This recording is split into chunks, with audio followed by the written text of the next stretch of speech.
বাড়িতে রুটি বানানোর সময় ভুল করেও এই তিনটি ভুল করবেন না, নয়তো জীবনে অনর্থ হয়ে যাবে এবং মৃত্যু পর্যন্ত তার ফল আপনাকে ভোগ করতে হবে।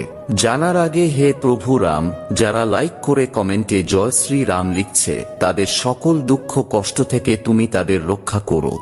নাম্বার 1, রান্নাঘরে এসে কখনো হিসাব করে রুটি বানাতে নেই। এমনটা করলে তা দারিদ্রতাকে নিমন্ত্রণ জানানো হয়, তাই রান্নাঘরে 2-4টে রুটি বেশি করেই বানানো উচিত। তাছাড়া এতে মা অন্নপূর্ণাও খুব খুশি হন।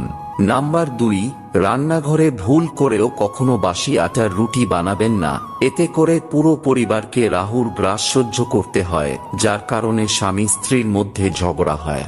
নাম্বার 3, শাস্ত্র অনুযায়ী প্রথম রুটি পরিবারের সদস্যদের খাওয়াতে নেই। প্রথম রুটি কোনো গাইকে আর শেষ রুটি কুকুরকে খাওয়াতে হয়। এমনটা করলে জীবনে কখনো দুঃখ আসে না।